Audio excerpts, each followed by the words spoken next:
అందరికీ నమస్కారం. నేను రేగం మత్స్యలింగం, అరకు నియోజకవర్గం శాసనసభ్యులు వైఎస్ఆర్ పార్టీ. నిన్న నాపై వచ్చినటువంటి ఎన్టీవీ తప్పుడు ఆరోపణలతో కూడుకున్నటువంటి ఒక వార్త అనేటటువంటిది వైరల్ అవ్వటం మీరందరూ చూస్తూనే ఉన్నారు. నేను రాజకీయాల్లోకి రావడానికి ఈరోజు ఈ స్థాయిలో ఉండడానికి ప్రధానమైనటువంటి కారణము వైఎస్ఆర్ పార్టీ అధినేత జగన్మోహన్ రెడ్డి గారు. సో ఆయన్ని వదిలి వెళ్ళే ప్రసక్తే లేదు.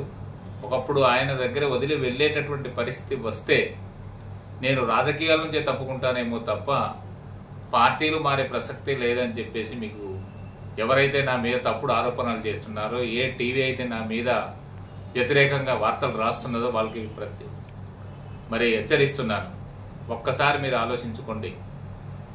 ఒకసారి ఒక వార్త రాసేటప్పుడు కానీ, లేదా అనుకుంటే తప్పుడు కథనాలు ప్రసరించేటప్పుడు కానీ వాస్తవాలు ఏంటన్నది మాత్రం మీరు ఒక్కసారి గుర్తుంచుకోవాల్సిన అవసరం ఉందని చెప్పేసి కూడా మీకు హెచ్చరిస్తా ఉన్నాను. ఎవరైతే నా మీద తప్పుడు ఆరోపణలతో మీరు ఎన్టీవీలో వార్తలు ప్రసరించారో మీరు ఒక్కసారి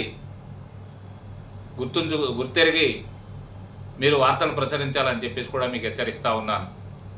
ఎందుకంటే ఈరోజు నేను వైఎస్ఆర్ పార్టీ ఎమ్మెల్యేగా గెలవడానికి, లేదా కూడా వైఎస్ఆర్ పార్టీ ఈరోజు బలంగా అరకు నియోజకవర్గంలో ఉండడానికి ప్రధానమైనటువంటి కారణం ఆ పార్టీకి బలము అన్నీ కూడా జగన్మోహన్ రెడ్డి గారే.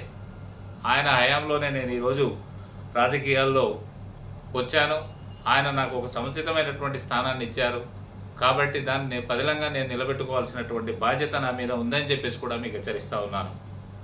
అలాగే నా రేగం కుటుంబం జగనన్నతోనే ప్రయాణం చేస్తుందని కూడా మీకు తెలియజేస్తా ఉన్నాను.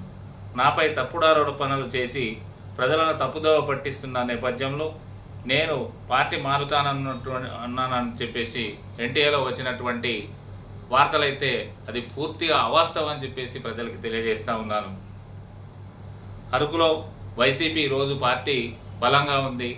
దాన్ని చూసి ఈ ఎన్డీఏ నాయకులు కానీ, కూటమి ప్రభుత్వంకు ఉండేటటువంటి నాయకులు కానీ దానికి మింగుడు పడలేనటువంటి పరిస్థితుల్లో ఈ రకమైనటువంటి ఆరోపణలు నా మీద చేస్తూ ఉన్నారని చెప్పేసి కూడా మీకు తెలియజేస్తా ఉన్నాను. అలాగే ఈ వార్తలు రాసే ముందు వాస్తవాలు ఏంటన్నది మీరు తెలుసుకోవాల్సినటువంటి వాస్తవాలు ఉన్నాయి. అలాగే నిజంగా నిర్ధారణ చేసుకొని మీరు వార్తలు ప్రచురించమని చెప్పేసి కూడా మీకు తెలియజేస్తా ఉన్నాను. మీరు ఈ తప్పుడు కథనాలు సృష్టించి తప్పుడు వార్తలు ప్రచురించి ఎవరైతే మా పార్టీకి చెందినటువంటి కార్యకర్తలు కానీ, నాయకులు కానీ ఉన్నారో వాళ్ళ మీద అభద్రతా భావం అనేటటువంటి పెంపొందించవద్దని చెప్పేసి కూడా మీకు హెచ్చరిస్తా ఉన్నాను. ఇప్పటికైనా తెలుసుకోండి. ఈ ఎమ్మెల్యే స్థాయికి తీసుకొచ్చినటువంటి పార్టీని నమ్ముకొని నేను కానీ, నా కుటుంబం కానీ, అలాగే నియోజకవర్గంలో ప్రజలు కానీ ఈరోజు మేము పనిచేస్తూ ఉన్నాం. కాబట్టి ఇది కట్టే కాలే వరకు కూడా నేను జగనన్నతోటి నా ప్రయాణం అని చెప్పేసి కూడా మీకు తెలియజేస్తున్నాను. కాబట్టి నా యొక్క నియోజకవర్గ ప్రజలారా, మీరంతా కూడా వెన్నంటూ ఉన్నంత వరకు ఎలాంటి కథనాలు సృష్టించినా సరే, ఎలాంటి తప్పుడు ఆరోపణలు చేసినా సరే మీరు నమ్మవద్దని చెప్పేసి కూడా మీకు అందరికి తెలియజేస్తూ ఉన్నాను.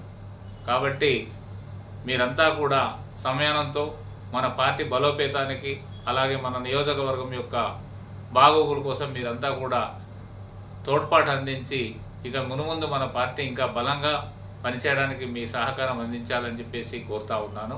అలాగే ఈ కూటమి నాయకులకి ఏంటంటే రాబోయేటటువంటి స్థానిక సంస్థల ఎన్నికల్లో మరి వాళ్ళకి వణుకు పుట్టేటటువంటి విధంగా మనం పనిచేయాల్సినటువంటి అవసరం ఉంది కూడా అని చెప్పేసి తెలియజేస్తా ఉన్నాను.